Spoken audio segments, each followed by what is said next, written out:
നമുക്ക് ചുറ്റും ഒരുപാട് ബന്ധങ്ങളുണ്ട്. എന്നാൽ ചില ബന്ധങ്ങൾ വൈകാരികമായി നമ്മളെ പീഡിപ്പിക്കുകയും അപമാനിക്കപ്പെടുകയും നമ്മളെപ്പോഴും അവഗണിക്കപ്പെടുകയും ഒറ്റപ്പെടുത്തുകയും ചെയ്യുന്ന ബന്ധങ്ങളാണ് എങ്കിൽ അത് വിഷലിപ്തമായ ബന്ധങ്ങളാണെന്ന് മനസ്സിലാക്കാം.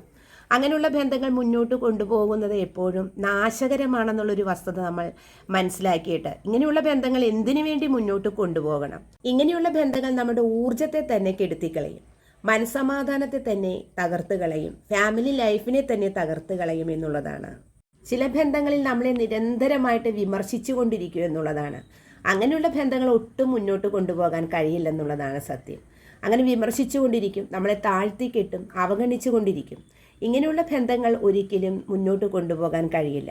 അതൊരു ഫാമിലി ലൈഫിലായാലും അതുപോലെ തന്നെ ഫ്രണ്ട്ഷിപ്പിലായാലും അതങ്ങനെ തന്നെയാണ്. റിലേഷൻഷിപ്പിലായാലും വിമർശനങ്ങൾ വന്നു കഴിഞ്ഞാൽ അത് മുന്നോട്ട് പോകില്ല എന്നുള്ളതാണ്. ഇപ്പോൾ ഏതെങ്കിലും ഒരു ഫ്രണ്ട് നിങ്ങളുടെ കഴിവുകളിലെ വളരെയധികം അസൂയ കാണിക്കുകയും മറഞ്ഞു നിന്നുകൊണ്ട് നിങ്ങളുടെ വളർച്ചയെ അയാൾ വീക്ഷിക്കുകയും എന്നിട്ട് നിങ്ങളോട് നേരിട്ട് വിമർശിക്കുകയും ഇത് ചെയ്തത് ശരിയായില്ല, അത് ഇൻകറക്റ്റാണ് എന്ന് പറയുകയും ചെയ്തു കഴിഞ്ഞാൽ അത് തീർച്ചയായിട്ടും നിങ്ങളെ തളർത്തിക്കളയുകയും നിങ്ങൾ ചെയ്തത് ശരിയാണോ എന്നുള്ള സംശയം നിങ്ങൾക്ക് വരികയും ചെയ്യുമെന്നുള്ളതാണ്.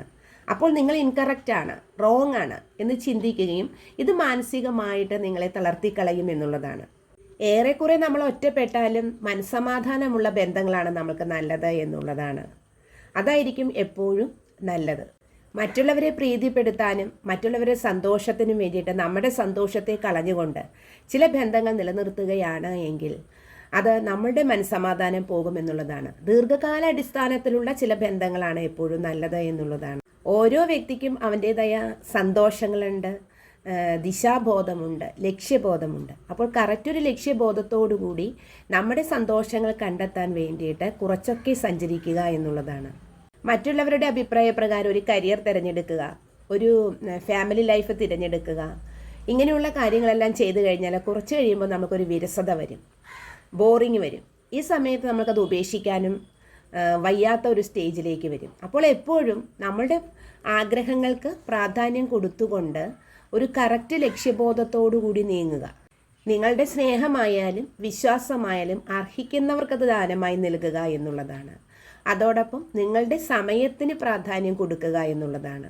മറ്റുള്ളവരുടെ സന്തോഷത്തിന് ഡിപ്പെൻഡ് ചെയ്തുകൊണ്ടായിരിക്കരുത് നിങ്ങളുടെ സന്തോഷം. നിങ്ങളുടെ സന്തോഷം എപ്പോഴും നിങ്ങൾക്ക് അവകാശപ്പെട്ടതാണ്. നിങ്ങളുടെ എല്ലാം നിങ്ങൾക്ക് അവകാശപ്പെട്ടതാണ്. അപ്പോൾ മറ്റുള്ളവർക്ക് വേണ്ടി ഹോമിക്കാതെ നിങ്ങൾ മുന്നോട്ട് പോവുക. ഒരുപക്ഷെ മറ്റുള്ളവരെ വേദനിപ്പിച്ചുകൊണ്ട് മുന്നോട്ട് പോകുന്ന ഒരു പെയിൻ ആയിരിക്കും എന്നുള്ളതാണ്. പക്ഷെ ആ പെയിൻ ഫ്യൂച്ചറിൽ നിങ്ങൾക്ക് നല്ലതാണ്.